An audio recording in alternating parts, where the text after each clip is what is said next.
Dream travel থেকে আমি দিদার তোমার সবাইকে স্বাগতম জানাই।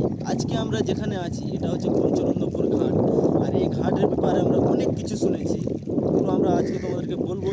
এই ঘাট থেকে নাকি আমাদের বিহার পর্যন্ত যাওয়ার রাস্তা আছে আর খুব অল্প সময়ে যাওয়া যায়, কারণ যে আমরা যখন ফারাক্কা দিয়ে ঘুরে যাই তাহলে আমাদেরকে প্রায় 4 থেকে 5 ঘন্টা সময় নিতে হয়, আর আমরা এটা দিয়ে গেলে প্রায় 1 ঘন্টার মতো সময় লাগে। তো আমাদের ডিস্টেন্স হয়ে যায় 2 থেকে 3 ঘন্টার মতো ডিস্টেন্স হয়ে যায়।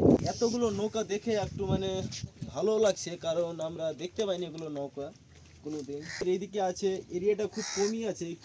যেখানে আছি সম্পূর্ণ এখানে নৌকা দাঁড়িয়ে আছে, প্রায় 50টা থেকে 100টা নৌকা হবে। যে যাত্রীদের জন্য না, এখানে এই নৌকাটাতে ম্যাটেরিয়াল আনা হয়, এবং কি এই ঘাট থেকে আমাদের সবগুলো ম্যাটেরিয়াল আসে, ঘাস, তারপরে ওখানে যে মাটিগুলো হয় বা ট্র্যাক্টর নিয়ে যানো হয়, তো এই নৌকার মাধ্যমেই যায়। কারণ এই নৌকাটা বেশ ভালোই বড় আছে, 15 ফুট, বা এখানে প্রায় হয়ে যাবে আপনাদের 50 ফুট, এত বড় নৌকাটা আছে। আমাদের যাত্রীর নৌকা লাগে ওই সাইডটাতে, যেখানে আমাদের ঘাটও তৈরি করা হয়েছে। তো এই পঞ্চনন্দপুরের ঘাট, এখানে আমাকে যেভাবে প্লেসটা লাগলো, এখানে বেশ ভালো লাগবে। সব থেকে ভালো লাগে 1 জানুয়ারির পিকনিকের খুব একটা ভালো আনন্দ আসবে।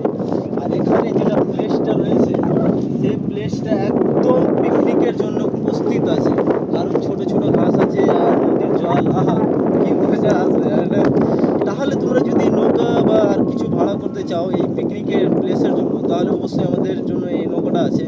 এই নৌকাটার নম্বর আমি দিয়ে দিচ্ছি ডিসপ্লেতে, তোমরা সবাই পেয়ে যাবা। টুরিস্ট প্লেসের জন্য এই এরিয়াটা সব থেকে ভালো লোকেটেড রয়েছে। তো তোমরা আসো পঞ্চনন্দপুর ঘাটে, আর এসে এখানে নৌকা ভাড়া করো এবং কি ঘুরো, মজা করো, এস করো। কার বড় ভাই?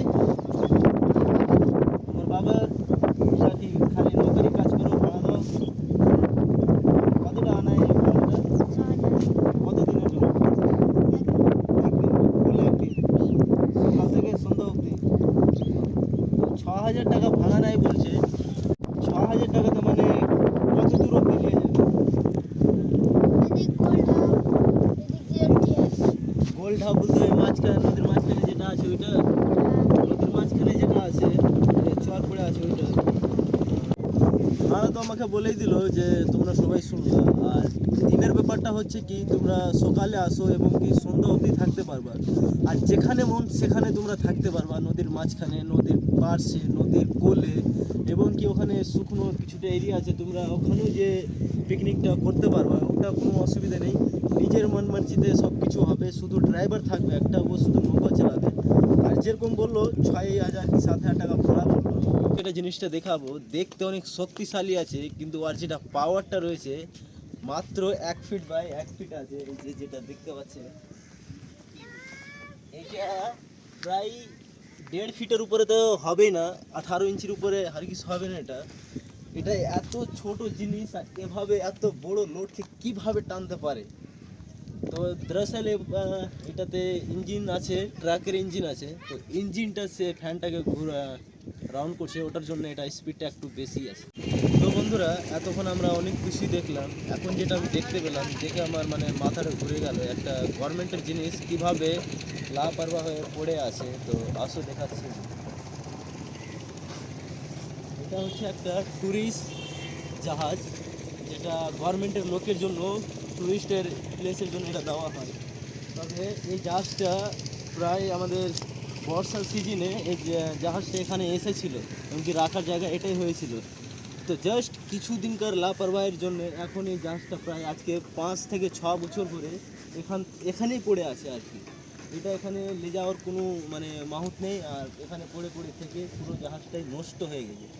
এখন যদি এটাকে রিপেয়ার করানো যায় তাহলে রিপেয়ার তো হবেই না এটা, আর যদিও রিপেয়ার হয় তাহলে এই রিপেয়ারের পয়সাতে নতুন একটা জাহাজ চলে আসবে। কারণ যে একটা মেঘগুলো যেটা রয়েছে এটা বেরিয়ে চলে এসেছে, এই যে